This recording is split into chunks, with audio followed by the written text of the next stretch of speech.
여러분, 지금 하고 계신 이 작은 습관 하나가 여러분의 수명을 10년이나 줄일 수 있다는 사실 혹시 알고 계셨나요? 저는 86세, 지금도 혼자서 장을 보고 매일 아침 산책을 하며 살아가고 있는 정한수라고 합니다. 40년 넘게 의사로 일해오며 수많은 어르신들을 만나왔고 그분들이 건강을 잃는 공통된 이유를 찾아냈습니다. 그건 다름 아닌 무심코 반복하는 나쁜 습관 때문이었습니다. 제가 이 이야기를 꼭 전해야겠다고 결심한 이유는 단 하나입니다. 아직 늦지 않았기 때문입니다. 지금 이 영상을 보시는 분들이라면 누구든지 당장 오늘부터라도 건강을 지킬 수 있는 방법이 있기 때문이죠. 혹시 여러분도 이렇게 생각해 본 적 있으신가요? 내가 예전 같지 않다. 아무리 약을 먹고 운동을 해도 점점 힘들다. 이 나이쯤 되면 다 그런 거 아니야? 하지만 제가 직접 경험하고 수많은 사례를 통해 확인한 결과 그건 단순한 나이 탓이 아니었습니다. 바꾸기만 하면 훨씬 나아질 수 있는 부분이 분명히 존재했습니다. 오늘 이 영상에서는 여러분이 지금도 모르고 계속하고 있을 수 있는 건강을 해치는 대표적인 습관 5가지를 알려드릴 겁니다. 단순한 정보가 아닙니다. 당장 오늘부터 실천할 수 있는 구체적인 방법도 함께 알려드릴 거예요. 그리고 이 모든 이야기는 제 경험과 수천 명의 사례에서 얻은 실질적인 결과들입니다. 영상을 끝까지 보시면 70대, 80대, 아니 90대에도 또 건강하게 움직이며 사는 길이 보이실 겁니다. 그리고 영상 마지막에는 제가 그 어떤 건강 비결보다도 가장 효과적이라고 느꼈던 특별한 방법 하나를 추가로 공개해 드릴 예정입니다. 아마 지금껏 어디에서도 들으시지 못한 이야기일 겁니다. 이 영상이 여러분 인생의 전환점이 될 수 있습니다. 좋아요와 구독 버튼 눌러두시면 다음에 더 중요한 건강 정보도 놓치지 않고 받아보실 수 있어요. 가족과 함께 보셔도 좋습니다. 여러분이 건강하셔야 가족도 함께 행복하니까요. 그럼 이제 수많은 환자들을 통해 제가 직접 목격한 건강을 갉아먹는 최악의 습관들 중 첫 번째 이야기를 시작하겠습니다. 어쩌면 여러분도 매일 하고 있을지도 모릅니다. 아침에 눈을 뜨고 가장 먼저 하는 일이 무엇인가요? 혹시 침대에서 일어나기도 전에 리모컨을 찾고 계시지는 않나요? 그 다음은 부엌 의자에 앉아 식사를 하고 차후엔 소파에 앉아 텔레비전을 보거나 신문을 보시고 오후에는 또 의자에 앉아 졸고 계시진 않나요? 이런 하루, 생각보다 많은 분들이 똑같이 반복하고 계십니다. 저도 70대 초반까지는 그렇게 살았습니다. 아침부터 저녁까지 앉아있는 시간이 하루 12시간이 넘었죠. 그땐 몰랐습니다. 그 조용하고 평범해 보이는 하루가 제 몸을 얼마나 빠르게 망가뜨리고 있었는지 말이죠. 그런데 환자들을 보며 놀라운 공통점을 발견하게 되었습니다. 바로 대부분의 어르신들이 오래 앉아있는 습관 때문에 근육이 줄고 혈관이 막히고 뼈가 약해진다는 사실이었죠. 여러분, 사람 몸은 원래 움직이도록 만들어졌습니다. 그런데 하루 종일 앉아만 있으면 어떤 일이 생길까요? 먼저, 혈액이 천천히 흐르게 됩니다. 우리 몸 구석구석으로 피가 잘 돌지 않으니 심장이 그만큼 더 힘들게 뛰어야 하죠. 심장병, 고혈압이 여기서 시작됩니다. 또한 가장 무서운 건 근육이 빠르게 줄어든다는 사실입니다. 특히 다리 근육이 약해지면 걷는 게 점점 힘들어지고 조금만 헛디뎌도 크게 넘어질 위험이 커집니다. 넘어짐은 단순한 사고가 아닙니다. 70대 이후 골절은 그 자체가 건강의 끝자락으로 이어지는 경우가 많습니다. 뼈가 부러지면 병원에 눕게 되고 며칠만 누워 있어도 근육은 눈에 띄게 줄어듭니다. 그 결과 다시는 예전처럼 걷지 못하게 되는 분들이 생각보다 많습니다. 여기서 더 무서운 사실, 바로 식사 후 바로 앉는 습관입니다. 식사를 하고 나면 혈당이 올라가게 되어 있는데 이때 움직이지 않고 앉아만 있으면 혈당이 내려가지 않고 그대로 유지됩니다. 이것이 반복되면 당뇨병의 위험이 급격히 높아집니다. 그래서 밥 먹고 바로 소파에 앉지 마세요라는 말이 괜히 나온 게 아닙니다. 그렇다면 어떻게 해야 할까요? 해결책은 생각보다 단순합니다. 그리고 이건 누구나 할 수 있습니다. 먼저 앉아 있다가 30분마다 한 번씩만 일어나서 몸을 움직여주세요. 물을 마셔 가거나 창밖을 보며 가볍게 팔을 돌리거나 방 안을 천천히 걸어도 좋습니다. 그렇게 단 2분만 움직여도 혈액순환이 개선되고 근육이 자극을 받습니다. 또 하나, 제가 정말 추천하는 운동이 있습니다. 바로 의자에서 앉았다 일어나기입니다. 별거 아닌 것 같지만 이 동작은 허벅지 근육, 엉덩이 근육을 동시에 자극해주는 아주 좋은 운동입니다. 하루에 10번씩 아침과 저녁에 한 번만 해보세요. 일주일만 지나도 다리에 힘이 붙는 걸 느끼실 수 있을 겁니다. 그리고 마지막으로 하루 30분 걷기를 실천해보세요. 걷기는 최고의 운동입니다. 어디에서나 할 수 있고 특별한 도구도 필요 없습니다. 한 번에 30분이 힘들면 10분씩 나눠서 3번 걸으셔도 괜찮습니다. 무엇보다 중요한 건 매일 하는 것입니다. 이렇게 말하면 귀찮아서 못해요 하시는 분들이 계신데요. 제가 드리고 싶은 말씀은 단 하나입니다. 지금 조금 귀찮은 게 나중에 병원에서 몇 달을 보내는 것보다 훨씬 낫다는 거죠. 저는 그런 분들을 너무 많이 봤습니다. 한 번 넘어져서 골절로 입원했다가 몇 달 만에 걷는 법을 잊어버린 분들 말이죠. 우리 몸은 정직합니다. 조금만 신경 쓰면 반드시 반응이 옵니다. 오늘 이 영상을 보신 여러분은 이제 그 사실을 알게 되셨으니 지금 바로 한번 일어나 보시는 건 어떨까요? 의자에서 한 번만 일어나 보세요. 그 작은 실천이 건강의 시작입니다. 그리고 다음 이야기는 더 충격적일 수 있습니다. 대부분의 사람들이 평생 모르고 넘기는 건강을 망치는 두 번째 습관. 저도 한때는 그럴 수도 있지라고 가볍게 넘겼지만 알고 나서 온몸에 소름이 돋았던 바로 그것. 여러분도 하고 계실 수 있습니다. 사람은 나이를 먹으면 자연스럽게 근육이 줄어드는 게 당연하다고 생각하시죠. 저도 한때는 그렇게 믿었습니다.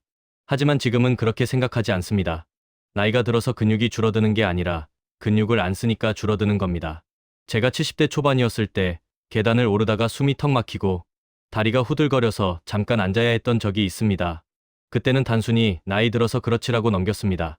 그런데 그런 일이 점점 자주 생기고 어느 순간부터는 짐도 들기 힘들고 허리 통증까지 따라오기 시작했죠. 그때서야 알았습니다. 제 몸이 무너지고 있다는 거요.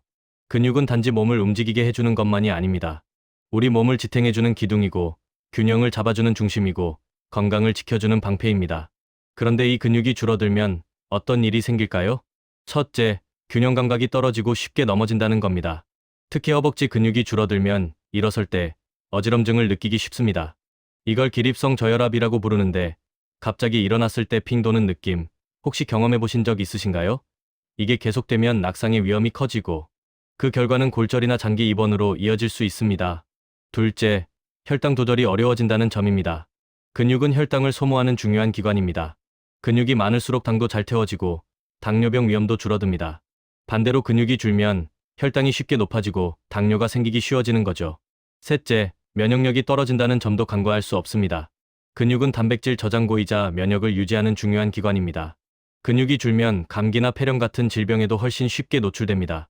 그렇다면 근육은 어떻게 지켜야 할까요? 어렵지 않습니다. 하루에 단 10분만 투자해도 변화는 시작됩니다. 먼저 하루 3번씩 의자에서 앉았다 일어나기를 10번씩 해보세요. 이 동작은 허벅지와 엉덩이 근육을 동시에 자극합니다. 저도 이 운동을 시작한 지 일주일 만에 계단 오르기가 훨씬 수월해졌습니다. 둘째, 벽을 짚고 발 뒤꿈치를 들었다 놓는 동작을 하루에 20번씩 해보세요. 발목과 종아리 근육을 강화해 낙상 예방에 탁월한 효과가 있습니다. 셋째, 하루 30분 걷기를 실천하세요. 처음부터 30분이 힘드시면 아침, 점심, 저녁으로 나눠 10분씩 걸어도 좋습니다. 중요한 건 매일 지속하는 겁니다. 넷째, 스트레칭을 꾸준히 해보세요. 아침에 일어나서 기지개를 켜듯 저녁에 자기 전에도 팔과 다리를 가볍게 늘려주는 것만으로도 유연성과 혈액순환이 좋아집니다. 마지막으로 무엇보다 중요한 건 지속입니다. 오늘만 하고 내일 안 하면 아무 소용 없습니다. 반대로 오늘 3분, 내일도 3분. 그렇게 쌓이면 한 달 뒤 분명히 몸이 달라지는 걸 느끼실 겁니다. 혹시 지금 이 영상을 보면서 나도 해야겠다고 마음먹으셨다면 정말 잘하셨습니다. 그것만으로도 절반은 성공입니다. 이제 중요한 건 시작입니다. 방금 알려드린 운동 중 하나만 골라서 지금 바로 한번 따라해보세요. 움직이는 그 순간 여러분의 근육은 다시 살아나기 시작할 겁니다. 그리고 다음으로 제가 말씀드릴 내용은 조금 더 놀라운 이야기입니다.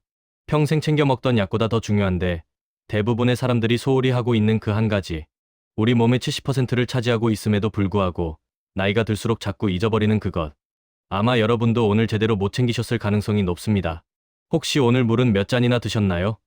한 잔, 두 잔, 아니면 아직 한 모금도 안 마셨다고요? 놀라지 마세요. 이런 분들이 생각보다 정말 많습니다.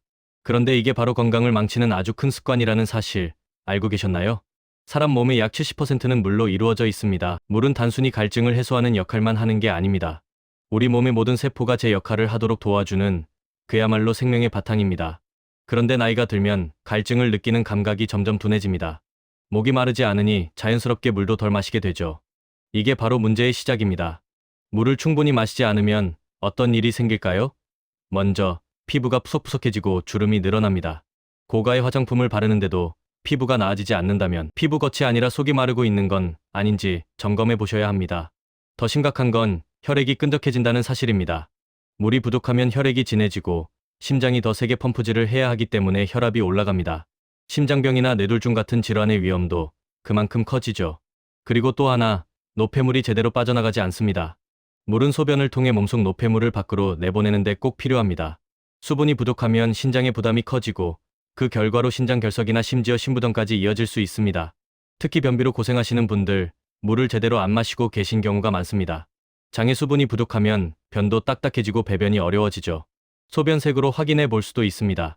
소변이 진한 노란색이라면 이미 탈수가 진행되고 있다는 신호일 수 있습니다. 건강한 소변은 옅은 노란색 혹은 거의 투명에 가까운 색이어야 합니다. 그렇다면 어떻게 해야 할까요? 방법은 정말 간단합니다. 하루에 6컵에서 8컵, 즉 약 1.5리터에서 2리터 정도의 물을 마시는 걸 목표로 해보세요. 한 번에 많이 마시기보다는 자주 조금씩 나눠 마시는 것이 좋습니다. 또 하나 중요한 팁은 습관을 만드는 겁니다. 예를 들어 아침에 일어나자마자 한 컵, 식사 30분 전에 한 컵, 자기 전에 한 컵, 이렇게 규칙적인 시간에 마시도록 하면 자연스럽게 물 섭취량이 늘어납니다. 휴대용 물병을 눈에 잘 보이는 곳에 두는 것도 좋은 방법입니다. 물이 자주 보이면 자주 마시게 됩니다. 그리고 중요한 사실 하나 더. 카페인이 든 음료, 예를 들어 커피나 진한 녹차는 오히려 수분을 몸 밖으로 배출시키는 작용이 있습니다. 물을 마신다고 생각하고 커피만 자꾸 드신다면 오히려 몸속 수분이 더 줄어들 수도 있습니다. 만약 물맛이 싱겁고 물 마시기 싫으시다면 레몬 한 조각이나 오일을 넣어서 향을 살짝 추가해보세요. 마시는 재미도 생기고 수분 섭취도 자연스럽게 늘어납니다. 제가 진료실에서 가장 많이 들었던 말 중 하나가 물 마시는 게 왜 이렇게 어렵죠? 입니다. 하지만 조금만 신경 쓰면 누구나 습관을 만들 수 있습니다. 그 작은 습관이 건강을 지켜주는 가장 강력한 무기가 될 수 있습니다. 지금 컵에 물 한 잔 따라 보시는 건 어떨까요? 이 영상을 보는 지금, 이 순간이 새로운 건강 습관의 시작일 수 있습니다. 그리고 이제부터는 더 깊은 이야기를 하게 될 겁니다. 누구에게나 필요한, 하지만 생각보다 많은 사람들이 등한시하고 있는 그 한 가지. 여러분의 외로움, 그리고 건강 모두와 직결되는 그 중요한 습관에 대해 함께 나눠보겠습니다. 여러분, 가끔 이렇게 느끼신 적이 있으실 겁니다. 요즘 사람 만나는 게 귀찮아졌다. 집에 있는 게 가장 편하다. 저도 은퇴 후 한동안 그렇게 생각했었습니다. 하지만 그것이 바로 건강을 해치는 위험한 습관 중 하나였습니다. 제가 오랫동안 의사로 일하면서 만난 많은 어르신들이 사람들과의 교류가 줄어들면서 몸과 마음이 함께 약해지는 모습을 자주 보아왔습니다. 사람이라는 존재는 본래 혼자 살도록 만들어지지 않았습니다. 우리가 살아가면서 누군가와 대화하고 교감하며 웃고 울고 하는 그 순간들이 단순한 시간 보내기가 아니라 우리의 정신과 몸이 건강을 유지하도록 돕는 중요한 기둥이 되어줍니다. 그런데 만남이 줄어들면 어떤 일이 벌어질까요? 우선 기분이 가라앉기 쉽고 마음이 무기력해지는 경향이 생깁니다. 친구나 지인과 떠들며 웃던 그 시간들이 줄어들면 외로움이라는 감정이 몰려옵니다. 그리고 외로움은 단지 기분의 문제가 아닙니다. 몸에도 영향을 미칩니다. 우울감이 오래가면 식욕이 떨어지고 영양 섭취도 줄어들 수 있습니다. 혼자서 식사하고 TV 앞에서 시간을 보내는 습관이 생기면 균형 잡힌 식사를 놓치기 쉬워집니다. 또한 사람들과의 교류가 적어지면 뇌도 덜 쓰이게 됩니다. 대화하고 의견을 나눌 때 우리 뇌 안에서는 여러 가지 기능이 동시에 작동하고 있습니다. 기억하고 말하고 듣고 생각하는 과정들이 활성화되어야 뇌가 건강하게 유지되는 것이죠. 반대로 혼자 있는 시간이 늘면 뇌가 사용되지 않는 부위가 생기고 점진적으로 기능이 떨어질 위험이 높아집니다. 제 진료실에서는 요즘 기억이 잘 안 나요.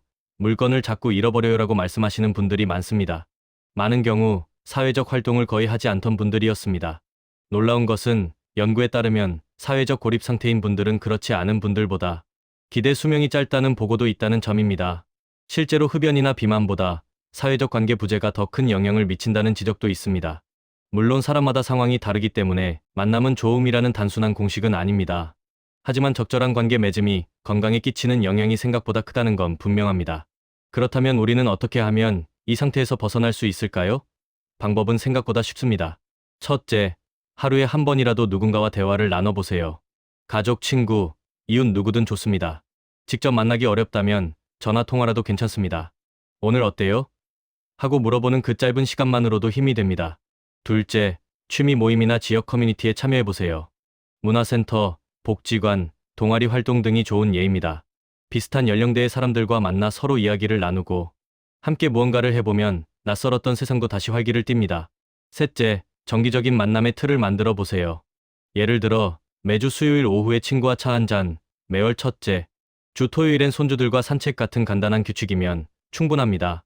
이렇게 하다 보면 이번 주는 친구 못 만났네라는 생각이 먼저 들게 됩니다. 그때가 바로 변화가 시작되는 순간입니다. 넷째, 가능하다면 자원봉사나 지역사회 활동에 참여해보세요. 누군가를 돕는 일은 나 자신의 존재감을 확인하게 해주고 나는 아직 쓸모 있다는 느낌을 되살려줍니다. 이 느낌이 바로 마음과 몸 모두를 건강하게 만드는 밑거름입니다. 머릿속으로 예전 같지 않네라고만 생각하고 계셨다면 오늘부터 한 걸음이라도 움직여 보시길 권합니다. 누군가에게 전화를 걸기, 이웃에게 인사하기, 그리고 길가에서 잠깐 멈춰 대화해보기. 이 작은 한 걸음이 여러분의 하루를 바꾸고 그 하루가 모여 인생 후반의 건강을 지켜주는 든든한 기반이 됩니다. 이제 다음 이야기로 넘어가면 여러분이 자칫 놓치기 쉬운 네 번째 습관에 이어 다섯 번째 습관, 뇌를 쉬지 않고 사용하는 습관에 대해 살펴보겠습니다. 우리 뇌도 몸처럼 계속 쓰여야 살아남습니다. 여러분, 혹시 최근에 새로운 것을 배워본 적 있으신가요? 많은 분들이 이 나이에 뭘 배우나 하고 말하지만 그 생각이 뇌 건강을 해치는 첫 단추일 수 있습니다. 뇌도 몸처럼 쓰지 않으면 약해집니다. 제가 만난 한 82세 할머니는 그림을 배우기 시작한 뒤 얼굴이 밝아지고 기억력도 좋아졌어요. 뇌는 나이 들어도 계속 반응할 수 있는 가소성을 가지고 있기 때문이죠. 새로운 자극이 없으면 기억력과 판단력이 떨어지고 치매 위험도 높아집니다. 하지만 매일 단 10분, 뇌를 쓰는 활동만으로도 그 진행을 늦출 수 있습니다. 연구에 따르면 뇌를 꾸준히 자극하는 사람은 치매 위험이 30% 이상 낮다고 하죠. 그렇다면 어떻게 시작할까요? 첫째, 매일 작은 도전을 해보세요. 평소 안 가던 길로 산책하거나 새로운 반찬을 시도해보는 것만으로도 좋습니다. 둘째, 관심 있는 취미를 하나 정해서 꾸준히 해보세요. 그림, 텃밭 가꾸기, 손글씨 쓰기 등 무엇이든 괜찮습니다. 셋째, 디지털 기기를 배워보세요.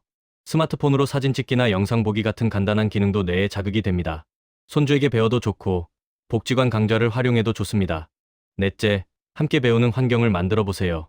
친구나 가족과 함께하면 더 즐겁고 오래 지속할 수 있습니다. 중요한 건 잘하려고 하지 않는 것입니다. 즐기면서 배우는 것 자체가 뇌에 좋은 자극입니다. 오늘부터 하나만 시작해 보세요. 작은 배움이 쌓이면 여러분의 뇌는 더 젊고 생생해질 수 있습니다. 이제 본론의 마지막까지 오셨습니다. 지금부터는 오늘 나눈 내용을 정리하고 실천할 수 있는 구체적인 방법을 알려드리겠습니다. 지금까지 우리는 건강을 해치는 5가지 습관을 함께 살펴봤습니다.